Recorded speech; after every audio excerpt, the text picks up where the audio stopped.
C'est un drouche que le Mourazaken a écrit donc dans la Parashat Nitzavim et qui parle sur un passouk qui dit quelque chose de curieux, qui a mitzvah azot asher anochi metzavecha hayom, c'est dans notre parasha, נכון?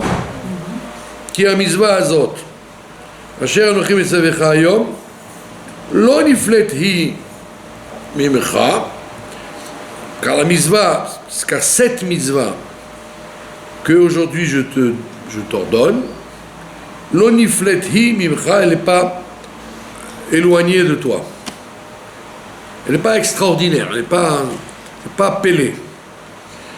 Velo rechoka hi, elle n'est pas loin. Voilà comme ça le passouk qui dit. Alors Admor Zaken il dit, les Avin, il va falloir comprendre Maou a mitzvah azot. De quelle mitzvah il parle? De l'akae al kol la Torah kula. Parce qu'on ne dirait pas qu'il parle de toute la Torah. Il dit, cette mitzvah-là, il aurait dû dire, ou ces mitzvot-là, toutes, ou la Torah. Pourquoi tu dis la mitzvah? Quelle mitzvah? De quelle mitzvah il parle? Et il ne dit pas laquelle. Il dit simplement qu'elle est l'oniflet i mimcha, elle n'est pas bizarre pour toi, et elle n'est pas loin de toi. Alors, de Havaïlé le Memar, il aurait dû dire qui colle à mitzvot, de mettre au pluriel, la femme. Vegam maou asher anochi. Et pourquoi il dit que moi je t'ordonne aujourd'hui? C'est évident que c'est moi, c'est pas. C'est Dieu, c'est Dieu qui parle, on a compris.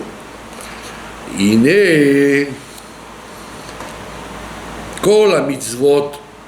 Il dit toutes les mitzvot sont appelées en vérité mitzvot Hashem, les mitzvot de Dieu. Pourquoi on appelle ça comme ça, les mitzvot de Dieu? Qui remach mitzvot assez, parce que les 248 mitzvot positives en remach evarim de Malka, ce sont les 248 membres du roi. Le roi,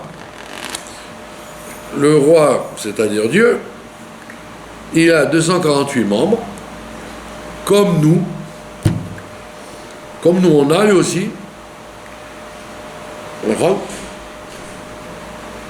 Ou Malka, qui c'est le roi, Aïnou Bechinat Avaye. Quand on dit Malka, c'est le niveau qui s'appelle Yudke Vavke. Donc les mitzvot, elles viennent du nom de Dieu qui s'appelle Yudke Vavke.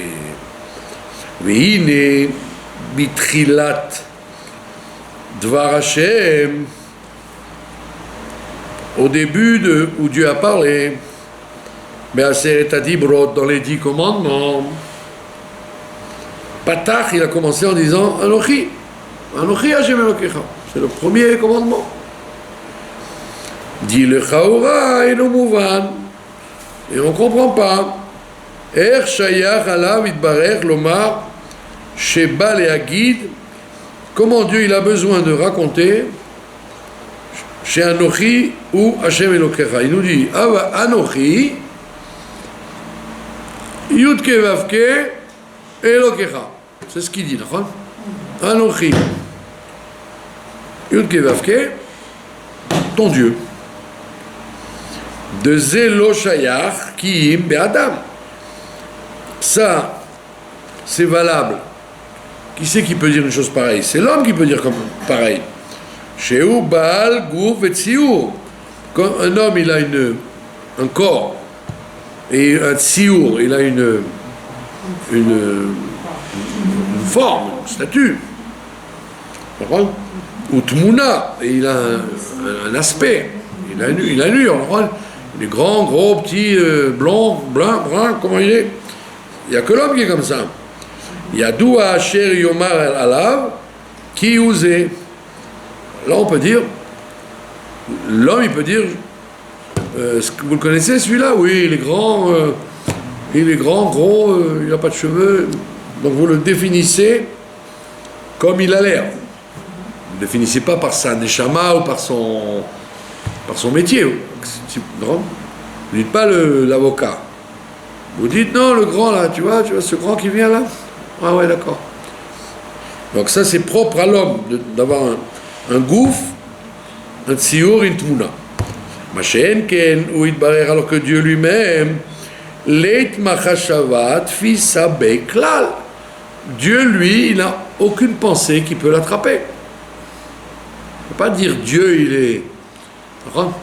Dieu, il a une barbe blanche, ou Dieu, il est grand, ou il est petit, ou il est séfarade, ou il est...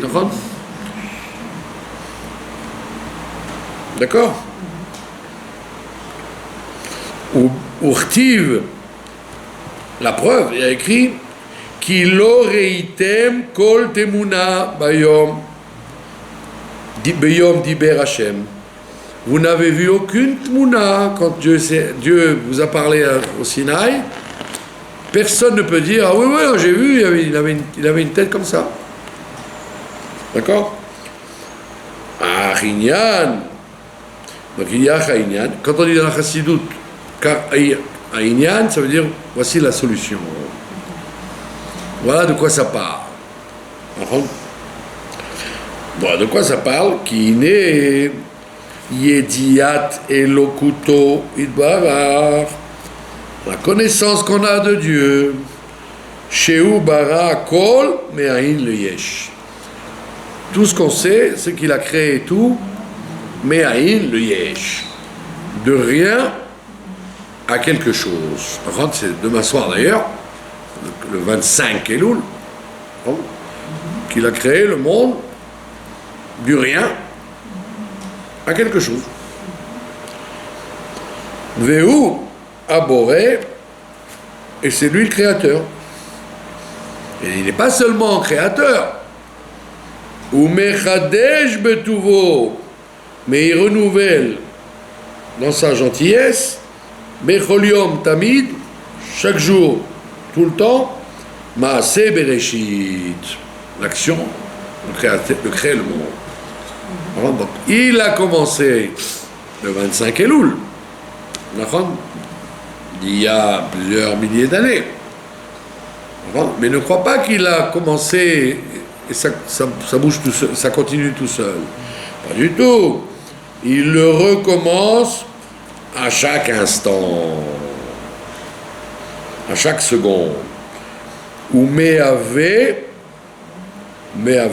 il le fait être. Ou Mechaye, il lui donne de la vitalité. Et Kulam, tout ce qui existe. Une chose qu'on n'arrive pas à comprendre, ce que tu veux dire, qui s'intéresse à nous, au Bnei Israël, on étudie la Torah, Jérusalem, il est en train de s'occuper de nous, ok. Mais que pendant ce temps, au fin fond de l'Alaska, il y a un pingouin qui vient d'attraper un poisson dans l'eau. Et ça, Dieu il s'en occupe aussi de la même façon qu'il est là, à chaque instant. Quelqu'un peut comprendre ça, peut imaginer ça? Jamais. C'est comme si tu disais, tiens, je vais téléphoner à Netanyahou parce que j'ai oublié d'acheter du lait ce soir. Allô? Qu'est-ce que je fais? J'ai pas de lait. Le secrétaire va dire, monsieur, laissez-nous tranquille. Il a d'autres chats à fouetter que de s'occuper de votre lait. Si, il vous répond.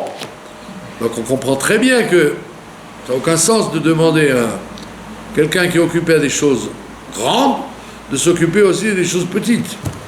Et pourtant, le bon Dieu, il fait ça. Non seulement il est en train de s'occuper de Netanyahou, mais il s'occupe en même temps de la fourmi qui est rentrée dans le mur du voisin.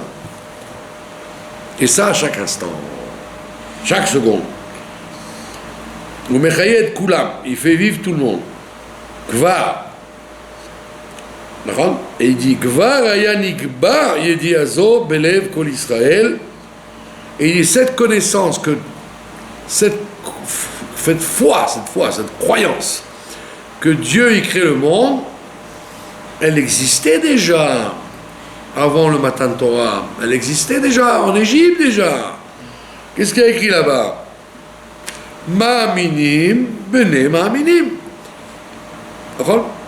C'est des gens qui croient et des descendants de gens qui croient.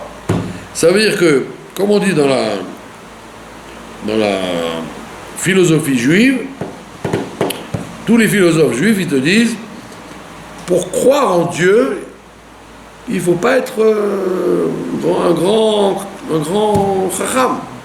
Dit toute personne un peu honnête, droite, elle va te dire, mais c'est pas shoot que le monde est tellement compliqué que c'est pas possible qu'il soit tout seul. Pas possible, non? Pas bien comment un poisson il bouge, comment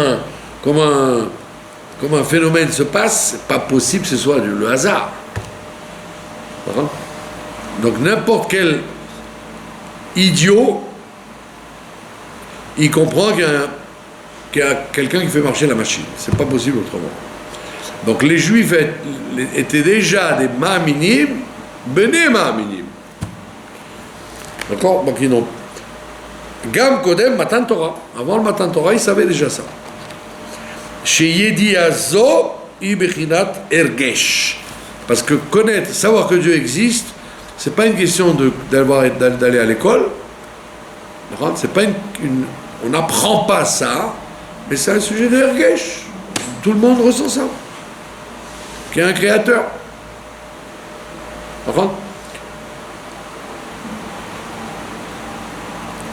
Quand il grandit, quoi. Bon, au début, il s'occupe que des bonbons, le lait, pipi, caca, d'accord. Mais après, quand il réfléchit, il dit attends, mais comment ça marche tout ça?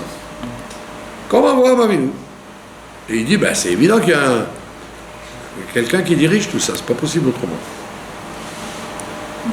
D'accord? Et c'est une argacha benefesh. C'est un sentiment que chaque juif il a dans son âme. Kemo reia. Et c'est comme une reia, comme une vision. Une vision, ça s'explique pas, là. Si je dis à quelqu'un, regarde, il fait nuit dehors, il va pas te dire pourquoi, comment, c'est vrai. Il va sortir, il va dire oui, tu as raison, il fait nuit dehors. Il a vu qu'il fait nuit dehors, comme toi tu as vu qu'il fait nuit dehors. Il n'a pas besoin d'apprendre qu'il fait nuit dehors. Donc la argacha, d'avoir la emuna, d'avoir foi en Dieu, c'est une argacha qui est comme une reya pshuta, pour n'importe qui.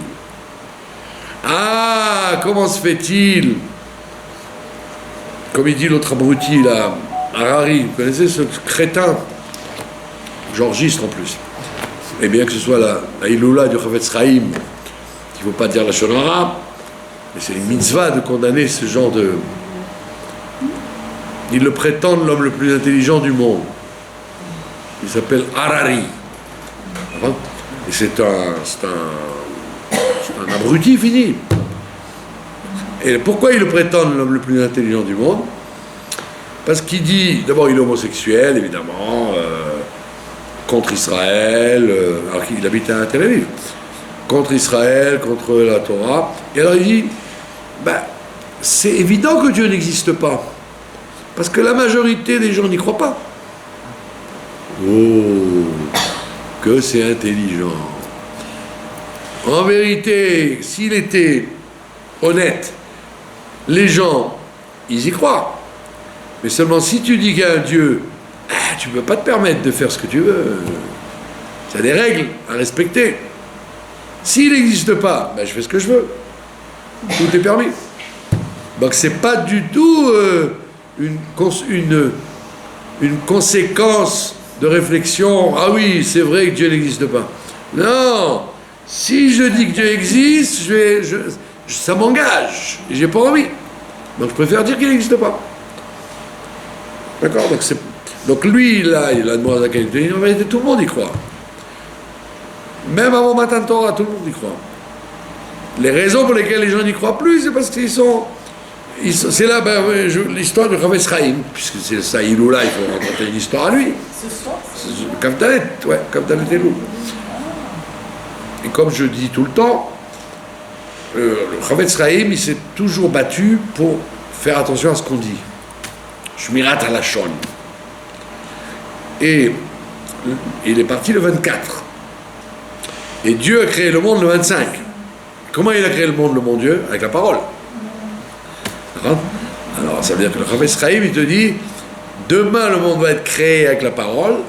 Donc, si tu veux créer avec la parole, fais attention à ne pas détruire avec la parole et à utiliser ta parole pour le bien. Comme ça, il termine son message, et après, le monde peut commencer à être créé. La parole, elle est créatrice. Alors, il racontait une histoire, le Chavetz Chaim, que un jour il y avait un dans la rue comme ça, un petit enfant qui jouait aux flèches. Il tirait des flèches. Des flèches. Et, pardon? Non, sur un mur, quoi. Comme quand on était petit, on avait des flèches avec des choses qui collaient comme ça. Bon, il joue aux flèches. Bon, lui, c'était des vraies flèches. Tac, tac. Et puis, alors il était avec son shamash. Et le shamash, il dit, Kvodarav, regarde-moi. C'est magnifique. Toutes les flèches, elles sont en plein milieu. Les flèches sont en plein milieu. Waouh! Alors le Chavetz Chaim, il dit, appelle-le, le petit russe. Alors le petit russe s'approche, il dit, oui, monsieur, qu'est-ce qu'il y a? Il dit, comment tu fais pour avoir toutes les flèches en plein milieu? Et il dit, d'abord je tire la flèche, et après avec la peinture, je fais des ronds autour. Je fais les ronds autour, comme ça j'ai toujours bon. Alors Chavetz Chaim, il dit au shamash, tu vois, de ce goy, tu peux apprendre quelque chose de très grand. En vérité, les gens, ils sont comme ça. Ils veulent quelque chose, ils le veulent, ça c'est la matara, c'est le but. Et autour, ils construisent un système intellectuel pour expliquer pourquoi, pour le justifier. Tu comprends? C'est pas que ils sont arrivés à une conclusion que. Non! Ils veulent la chose, bon, on leur montre, quelque chose de propre ou de sale, peu importe. Quelque chose de kadosh ou de tamé. Ils le veulent. Et pour l'expliquer pourquoi ils le veulent, alors ils vont inventer un système. Et voilà pourquoi, et voilà pourquoi, et voilà pourquoi. Tachles. Tu dis tout ça parce que tu veux ça, comprends? Voilà. Donc en fait, les gens, quand ils vont dire non, moi je crois pas en Dieu, vous savez, je crois pas en Dieu. Pourquoi tu crois pas en Dieu? Parce que tu as des intérêts de rendre très, très compréhensible pourquoi tu ne veux pas croire en Dieu. Pas parce que tu as bien réfléchi et que Dieu t'a parlé et t'a dit j'existe pas. D'accord? Donc il te dit, et donc c'est comme, c'est pas une conclusion philosophique ou de sagesse, c'est un ergej, une argacha, c'est un sentiment qu'on a, qui est comme une réia, qui est comme la vue. She'arei roim et ha'shamayim ve'aretz, parce que tout le monde voit les cieux et la terre, v'chol asher ba, et tout ce qu'il y a dedans, ve'en hadavar oseh et atzmo, et tout le monde sait très bien qu'une chose, elle ne se fait pas toute seule. De la même façon, si je rentre chez vous et je vois un gâteau sur la table, je ne vais pas dire, oh, il est bizarre ce gâteau, c'est l'ange qui l'a apporté. Mais je dis, mais non, idiot, c'est moi qui l'ai fait. Ah, d'accord. Donc c'est évident que si je vois quelque chose, il y a une adresse. Impossible qu'une chose, elle soit sans adresse. D'accord? Donc c'est de la mauvaise foi de dire Je vois chaque chose et je suis obligé de dire quelle est l'adresse. J'ai acheté un Masgan, il y a un monsieur qui l'a fabriqué. J'ai une table sur ici, c'est qu'un menuisier, il a amené ici. La preuve, même les enfants, ils rigolent quand vous dites ça. Les enfants, même eux, ils sont pas fous. Quand tu lui dis, tiens, voilà, prends un bonbon. Il dit, qui c'est qui l'a fait le bonbon? Personne. Stam, tu te moques de moi. Chacun. Même un enfant, il comprend que chaque chose, elle a une adresse. Donc quand tu vois le monde entier, non, il n'y a pas d'adresse, c'est venu comme ça par hasard.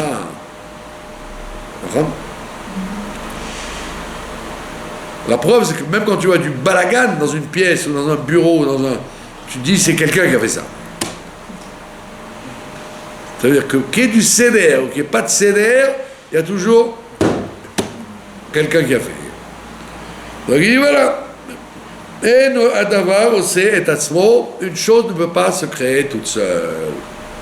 Ou mi besari achazé elokai, on peut aller jusqu'à Yov, qui lui il a dit mi besari, avec ma chair, je verrai Dieu. C'est-à-dire que quand ma chair viendra, on arrivera à ça. Que même avec la chair, pas seulement avec les yeux, même la chair, elle verra Dieu. Au niveau le plus haut. Mais sans avoir ce niveau-là, tu peux très bien comprendre que rien ne se fait tout seul. Que Moshe Margishim Nishmato, comme on sent qu'on a une âme. Il y avait un monsieur, il avait été sous un tremblement de terre. Il était sous les décombres, les pierres et les pierres. Il était enfoncé dedans. Et il a dit, est-ce que je suis mort ou je suis vivant? Est-ce que je suis mort, est-ce que je suis vivant? Et il s'est dit, ben, si je réfléchis, si je pense, c'est que je ne suis pas mort. Donc je suis vivant, et il a commencé à essayer d'appeler, etc. Donc ça veut dire, ne raconte pas d'histoire, tu sais très bien qu'il y a une neshama, que tu es vivant, et tu n'as pas besoin qu'on te le raconte, tu sais que tu es vivant. Margishim Nishmato, chacun il ressent son âme. D'accord? Nishmato chez la dame. Biroot, Chayut, Agouf, comment il peut savoir? En voyant le gouffre qui bouge. D'accord? Quelle preuve il a qu'il y a une neshama dedans? C'est qu'il a le gouffre qui bouge. D'accord?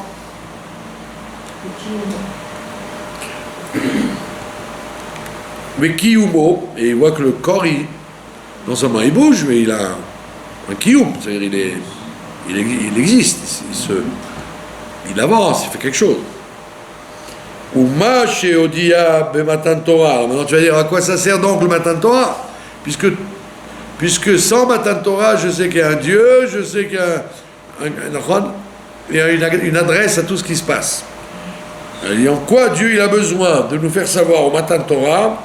Anochi, Hashem, Elokecha, c'est moi, Éternel, ton Dieu, qui t'ai fait sortir d'Égypte.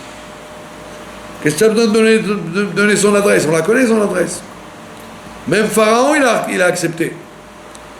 Même Pharaon, il a dit, je suis obligé de me plier au Créateur. Pas le choix. Aïnianou qui n'est pirouche, availlé, il dit parce qu'en fait, il faut comprendre ce que ça veut dire. Anochi availlé. Qui c'est availlé? Availlé, il dit c'est pas un prénom, comme tu dirais Arthur ou Joseph. Availlé, c'est un code. Qu'est-ce que ça veut dire? Availlé, c'est la déclinaison du verbe être. Availlé, ça veut dire il fait être.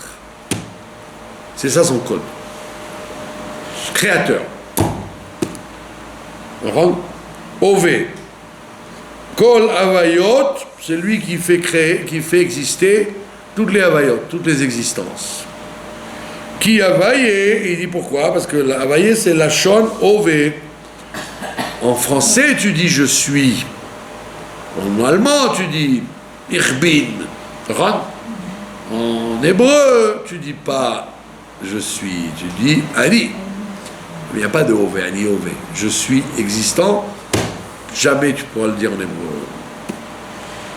Tu pourras dire, j'écris, ani kotev, ani ochel, ani oler, je fais quelque chose. Mais je suis, il n'y a pas de je suis. En hébreu, ça n'existe pas. Pardon? C'est que Dieu qui dit je suis. Et donc il est Ové, et pas seulement il est Ové, mais il est Méavé, il fait exister les autres. Véayoud, à quoi il sert le Yud alors? Parce que tu me dis Ové, alors à quoi sert le Yud? Yud Kevavke. J'enlève le Yud, ça fait Ové, mais pourquoi j'ai un Yud? À quoi il sert le Yud? Il dit parce que le Yud, chez Berosh Ateva, qui est au début du mot, Léorot, c'est pour t'apprendre Al Atmadat A Peoula. C'est pour dire qu'il y a une permanence de son action. Donc, d'où on sait qu'il y a une permanence de son action? Parce qu'il y a écrit dans Yov, Kacha Yase Yov Kol Hayamim. Yov faisait ça tout le temps. Il offrait des corbanotes, il s'occupait de sa famille, des gens, les uns et des autres. Il faisait ça tout le temps. Et le verset, il dit Kacha Yaase Yov. C'est écrit au futur. Comme ça, il fera. Pourquoi tu mets Yud? Pour dire tout le temps, il faisait. Donc le Yud, ça montre la permanence. Ce qui était sera. Donc ça veut dire qu'on te dit Dieu, en français on dit Dieu, mais en hébreu c'est Ové, Yud, Ové. Il est tout le temps en train de faire. Il est tout le temps en train de créer ce monde. Non, c'est Yud. C'est pour dire que c'est en permanence, c'est pas au futur. Comme dans Yov, c'est pas au futur, tout le temps on faisait Yov. Tout le temps, tout le temps. Ça montre une continuité, voilà. Donc, de la même façon, Dieu, c'est pas qu'il a été créateur le 25 Elul il y a des millénaires. Non, il est tout le temps créateur à chaque seconde. Et il te dit Anochi, moi, Yudke Vavke, je suis le créateur permanent, Elokecha, et je suis à toi. Je te parle à toi. Kelomar, c'est Amid Me'ave ou Mechadesh Me'ain Layesh. Il dit, c'est pour dire qu'à chaque instant, il renouvelle le monde Me'ain Layesh. Il a été, il sera, les trois en même temps. Il est les trois en même temps, et ça c'est une chose. Il est les trois en même temps, c'est-à-dire il a été, il sera, il est, mais en même temps il est tout le temps en train d'être créateur à chaque seconde. Ça devient difficile de voir les blancs, il est à la fois au-dessus du temps et en même temps dans le temps. Là, oui, mais là, il ne s'arrête pas là-dessus. Là. Il s'arrête sur, il veut t'arrêter sur le principe de la création permanente. Et si tu crois qu'il y a une création permanente, alors automatiquement, s'il y a une création permanente, il peut y avoir un changement brusque. D'où la foi dans le Mashiach peut venir à chaque instant, parce que c'est un changement brusque. Comme il a créé le monde galoutique à un moment X, il peut créer un moment géoulique une seconde après. C'est pas un problème pour lui. Pour nous, c'est un problème. Parce qu'on a l'impression, on rentre comme un fruit. Tu dis, bon, il lui faut encore 15 jours avant d'être bon, de mûrir. Oui, parce que tu vois un processus. Mais en vérité, nous, on voit un processus, mais profondément, il se passe un phénomène ponctuel à chaque seconde. Tac, tac, tac, tac. D'une évolution dans un sens ou dans l'autre. Je vous ai raconté l'histoire 3000 fois, je vous l'ai raconté, dans les Farbringen, je l'ai raconté dans tous les cas, Il y avait un monsieur à Paris, il s'appelait monsieur Rosner. Il était, j'ai raconté, il était complètement assimilé. Très, très assimilé.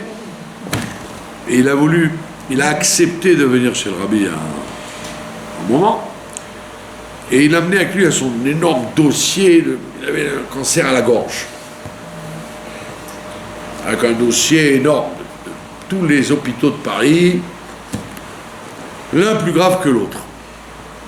Et on lui donnait quelques semaines, quelques mois à vivre, maximum. Et puis alors, il y avait une yéchidoute privée à ce moment-là. On rentrait tout seul chez le rabbi. Alors lui, il a fait rentrer son dossier avant, avec le Groner, et après il est rentré. Et il rentre, et le rabbi lui dit de s'asseoir. Et il y avait son dossier devant lui, comme ça. Et le rabbi lui dit, il se lève, il lui dit, vous pouvez ouvrir votre chemise? Alors il ouvre sa chemise, comme ça, avec la cravate. Et le rabbi regarde comme ça, il le regarde, lui dit, je ne vois rien. Alors il dit, oui, écoutez, ça veut dire quoi, je ne vois rien? C'est dans le dossier, il y a 3000 pages dans le dossier. Le rabbi dit, il fait comme ça, je ne vois rien. Et donc le monsieur s'énerve, il s'énerve, et le rabbi répète encore une fois, je ne vois rien. Et lui, il dit, c'est quoi ça? Oui, il n'a même pas lu mon dossier, c'est effrayant, c'est terrible. Hein. Il sort, le rabbi donne une bracha, bon retour à Paris, etc. Et donc il voulait raccourcir son voyage, il voulait vite rentrer à Paris, dire, vous m'avez emmené chez un charlatan, chez un malade, Malgré tout, il ne pouvait pas renoncer à son retour, donc il s'est promené à Manhattan le temps qu'il a pu, et on l'a retrouvé dans l'avion. Et il était en furie contre le rabbi. Et contre tout le système. Ça confirmait encore plus sa haine et son désaccord avec le... Bon, il rentre à Paris, mais on ne l'a pas perdu de vue, puisqu'il fréquentait la communauté, ni Shabbat ni rien, mais de près et de loin. Et puis, il va dans les hôpitaux différents, et il n'y avait plus rien. Il n'y avait plus rien. Alors on lui dit, alors, monsieur Rosner, il n'y avait plus rien. Le rabbi a dit, je ne vois rien, ça veut dire qu'il n'y avait plus rien. Non, c'est quoi ça? Ils ont dit, c'est incompréhensible, ça contredit tout ce qu'ils ont fait avant. J'ai dit, ça contredit rien du tout, c'est que le rabbi vous a dit. Bon, ça là, je ne sais pas ce que ça fait chez lui, on n'a jamais su la suite. Bon, s'il est mort croyant ou mort... En tous les cas, ça veut dire quoi? Ça veut dire quoi? C'est-à-dire que le rabbi sait que le monde, il est géré par Dieu à chaque instant,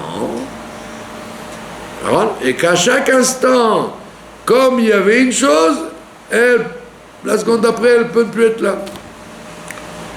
Ou elle n'était pas là, et après, elle peut être là.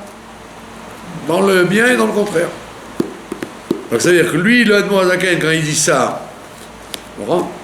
quelque part, il était capable de se rendre compte de ça à chaque instant.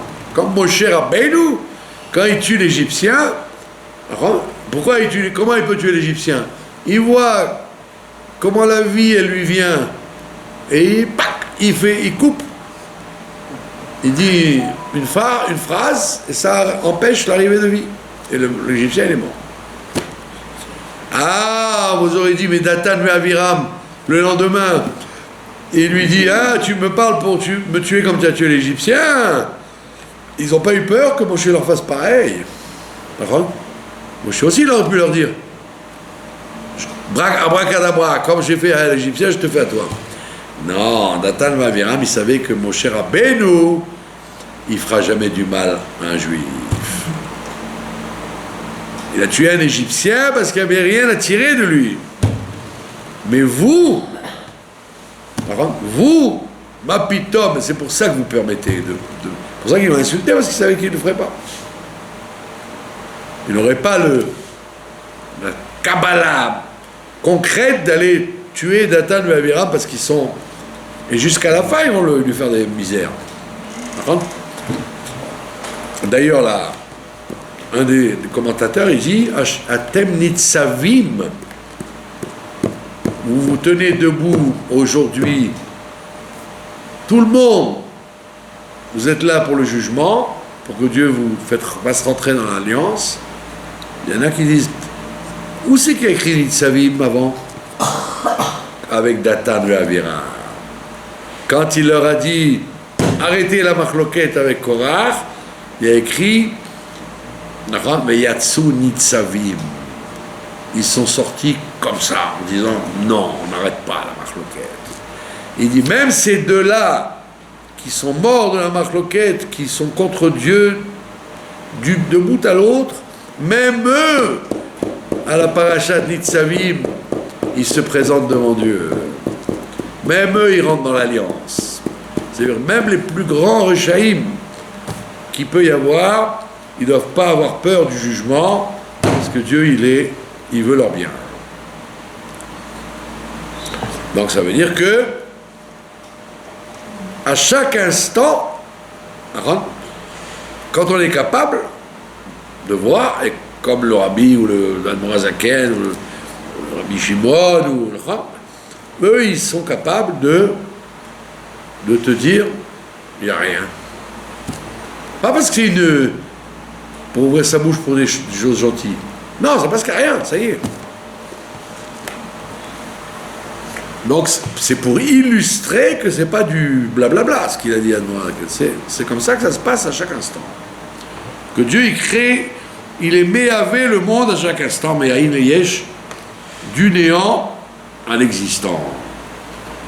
Veine Agam chez l'Igdulato en Cheker, bien que la grandeur de Dieu elle n'a pas de fin. Ranktiv chez Itpashtut Gedulato ou le Mala Adenketz. Il dit là, Dieu il peut être grand à l'infini. Ça veut dire, ne dis pas Dieu il est grand dans les grandes choses, mais dans les petites choses il ne sera pas grand. Non, la providence de Dieu elle va rentrer même dans les petites choses.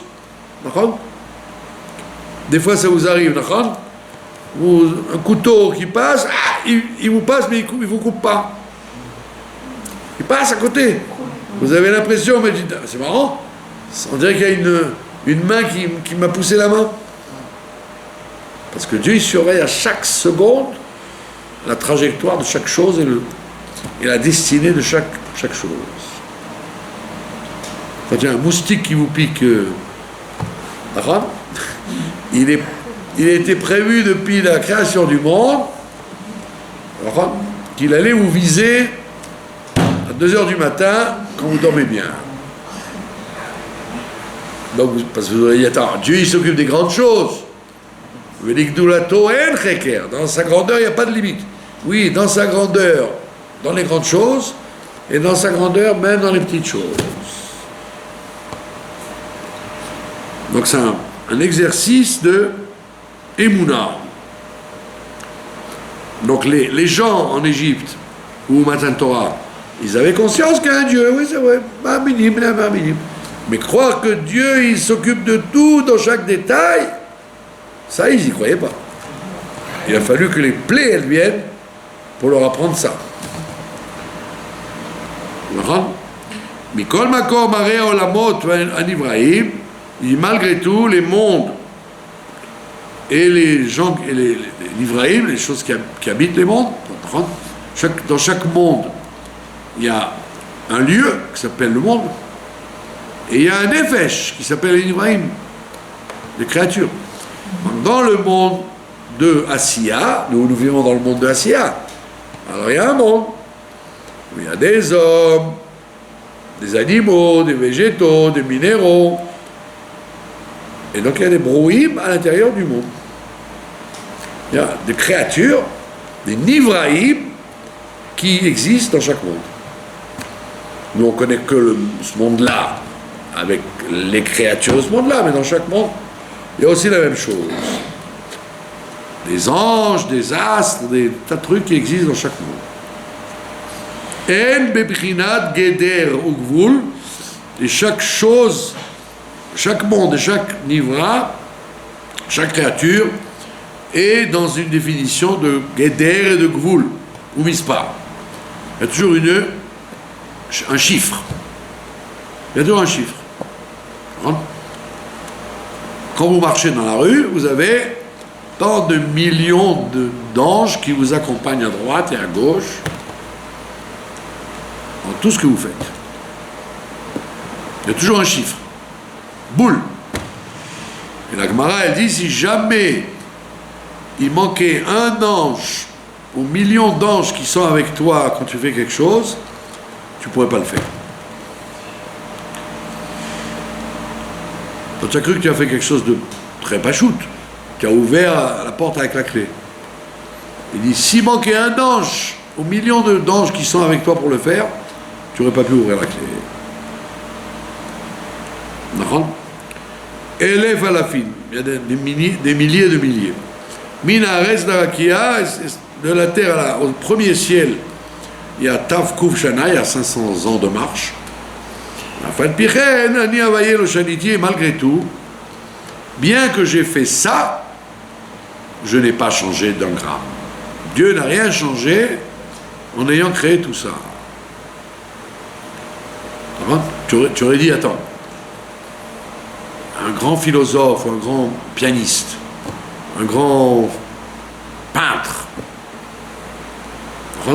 tu ne peux pas dire qu'il n'est pas le même avant le concert ou après le concert. C'est sûr qu'il est différent. Il a réalisé quelque chose, donc il est lui-même différent. Et tu aurais dit, ben, la même chose pour Dieu. Du fait qu'il a créé le monde et qu'il le fait évoluer, ça joue sur lui. Il dit non, ça ne joue pas sur lui. Rien du tout. Donc c'est comme vous avez dit tout à l'heure, on a du mal à comprendre comment il peut avoir été tout le temps et être dans le futur et que ça ne change pas. C'est une dimension chez Dieu où rien ne le change. Bon. Ah, tu vas dire alors pourquoi Rosh Hashanah? Parce qu'il y a une dimension chez lui où il veut être roi. Il veut être roi. Il veut que le monde lui dise Tiye Melech. Voilà, sois roi. Mais dans une autre prina, il s'en fiche complètement. Mais comme ça lui tient à cœur, alors on ne pose pas de questions. Si tu aurais pu dire, mais je peux lui faire. Marpatlo. Puisqu'il est bien sans nous. Il n'a pas besoin de nous. Quand les enfants ils disent Merpat Lecha, ça veut dire moi ça erpatli, moi j'ai besoin. Alors toi ça ne te dérange pas, fais-le. Donc il y a quelqu'un qui a besoin. Merpat Lecha, alors fais-le. Mais chez Dieu, tu aurais pu dire Merpat Lecha, alors laisse-moi tranquille. Et il dit non, je veux comme ça. Je veux que vous soyez, le jour de Rosh Hashanah, vous disiez Hashem Melech, Hashem Malach. Je veux que tu sois roi. Bien que tu aurais pu dire Lo Shaniti, ça ne fait rien du tout. Chez Eno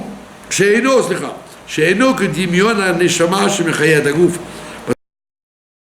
Parce que Dieu, il ne ressemble pas à la Neshama qui fait vivre le gouffre. Chez Mekabelet, Shinuyim, la Neshama elle reçoit des transformations, Mimeore Agouf. Quand le gouffre, il est fatigué, la Neshama qui est dans le gouffre, elle est aussi fatiguée. Quand il fait froid, le Nefesh, il ne peut pas réfléchir parce qu'il dit, oh, je suis enrhumé, je n'arrive pas à réfléchir. Laisse-moi tranquille, je suis enrhumé. Je suis fatigué.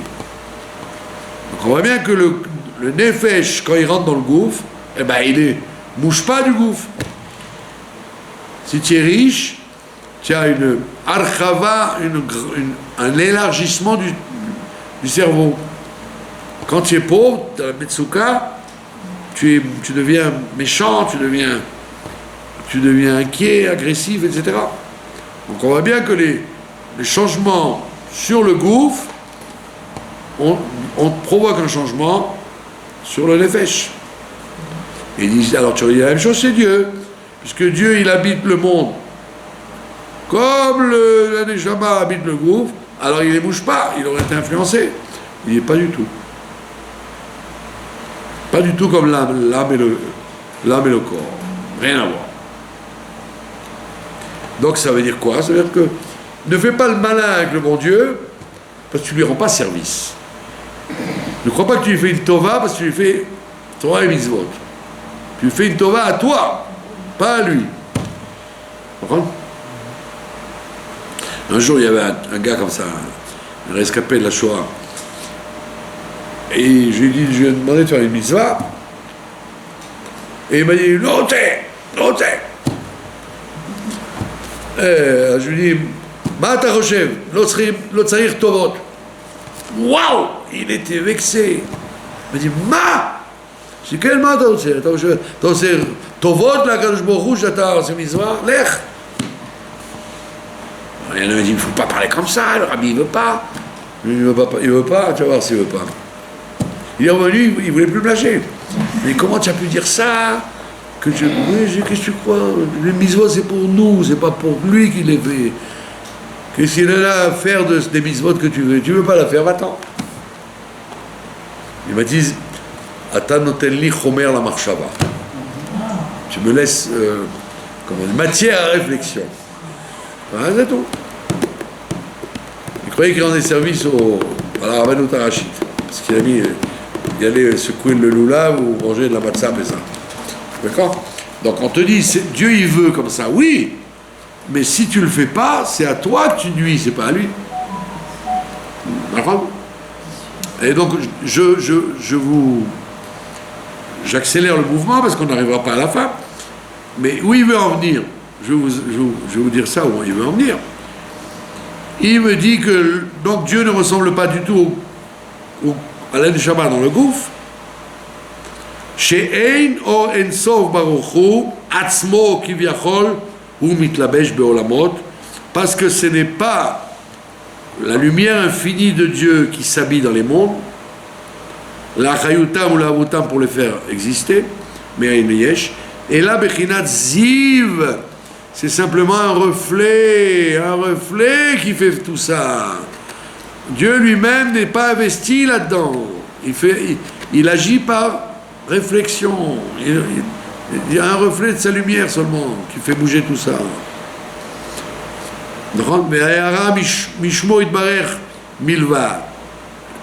Comme il y a écrit, qui nisgav shemo levado, odo aleretz veshamayim. Il n'y a que son od.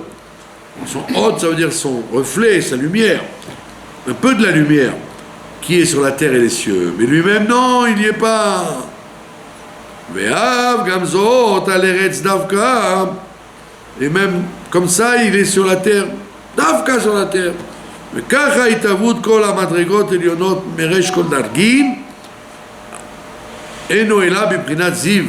Tout ça n'est rien, tout le seder, ishtal chelou, tout ce qui se passe dans la hiérarchie n'est qu'un reflet de lui.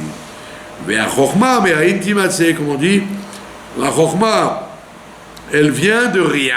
Ne crois pas que la Chokhmah avec laquelle il crée le monde, c'est un outil précis, précieux chez lui. C'est stam, ça vient de rien du tout. C'est comme toi, tu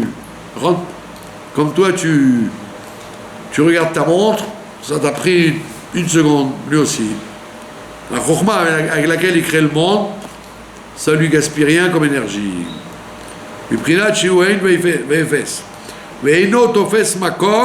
Et ça ne prend pas de place du tout. Alors la question que je vous pose, parce que je vais résumer là ce qu'il va dire. Donc comment alors, donc où il veut en venir? Qu'est-ce qu'il veut nous dire là? Il nous dit oui, mais ça c'est le fonctionnement du monde. Mais maintenant, quand tu fais sa volonté, c'est-à-dire sa Torah et ses mitzvot, sa Torah, elle ne peut pas fonctionner sans les mitzvot, il faut qu'il y ait les mitzvot. C'est-à-dire l'acceptation de sa volonté. Et comment tu acceptes sa volonté? En faisant sa volonté dans chaque chose qu'il demande. Et ça s'appelle la mitzvah. Chaque fois que tu vas faire la mitzvah qu'on te demande de faire à la seconde même, tu es branché sur Anochi lui-même. Donc ça veut dire que tu doubles tout le céder du Shtalshelut. Les choses de ce monde, c'est rien qu'un reflet. Mais quand tu fais sa volonté, c'est pas un reflet, c'est lui-même. Ça change tout. Torah et mitzvot, c'est pas comme manger, boire et comment dire, voir les chevaux, les fourmis, le soleil, non. Le monde, le monde n'est rien vis-à-vis de tout ça. C'est rien pour lui. Mais toi, quand il te demande quelque chose, tu l'attrapes entièrement quand tu fais la chose. Tu t'offes, tu attrapes Dieu lui-même quand tu fais chaque mitzvah qu'il te demande de faire. Par la Torah qui te demande d'étudier. Et donc ça veut dire que tu es dans un autre registre. Donc toi tu as un monde autour qui tourne. Toi tu es en train de faire une mitzvah à un moment donné. Le monde autour, il ne vit que du reflet de la création du monde, que Dieu investit là-dedans. C'est rien. Mais toi quand tu fais la mitzvah, et après une autre mitzvah, et cette mitzvah, chaque mitzvah qui correspond au moment donné. Tu ne peux pas faire n'importe quoi, n'importe quand. Tu peux faire chaque chose, à chaque instant. Ah, qu'est-ce qu'on doit faire? Eh bien, quand tu fais à chaque instant ce qu'on doit faire, homme ou femme, vieux ou jeune, tu es en train d'attraper lui-même. Et pas d'attraper un reflet comme quand on fait le reste des choses. Par exemple, tu as acheté un pot de mayonnaise. Le pot de mayonnaise, il est un reflet de la création du monde. Rien du tout. Par contre, tu as payé à la caisse. Tu as payé à la caisse. Tout ça, c'est des reflets. Rien du tout. Dieu ne s'investit pas là-dedans. Mais quand tu vas prendre cette mayonnaise et tu vas la mettre sur ta tartine et que tu vas faire chacol sur la mayonnaise, ça y est, tu as accroché l'infini à partir de la chose que tu as faite. Et c'est pour ça qu'il dit, par contre, a mitzvah azot, qui a mitzvah azot, asher anochi, c'est anochi que tu attrapes quand tu fais la mitzvah. Et pour ça il appelle mitzvah, parce qu'à chaque instant, il y en a une. C'est pour ça que les chachamim, ils sont contre le bitul zman, la perte de temps. Parce que s'il y a une seconde que Dieu il te donne, c'est que tu dois l'occuper à quelque chose pour accrocher, pour attraper l'Ensof. Une seconde qui passe, tu dois accrocher l'Ensof. Qu'est-ce que tu dois faire? Étudier la Torah à ce moment-là, ou faire une mitzvah à ce moment-là, ou une autre mitzvah à ce moment-là, tout le temps. Alors, même quand tu crois ne pas faire une mitzvah, tu vas dormir. Tu vas dormir, tu ne fais pas une mitzvah. Oui, tu fais une mitzvah parce que demain tu vas être en forme. Donc ça s'appelle une mitzvah. Etc., etc. Et donc c'est pour ça qu'il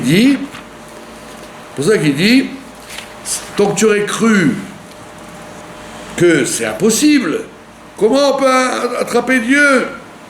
Moi j'attrape que des reflets. Il dit non, quand tu attrapes une mitzvah, tu attrapes Dieu. L'oniflet hi, et c'est pas nifla, c'est pas extraordinaire. C'est jouable, c'est très facilement jouable.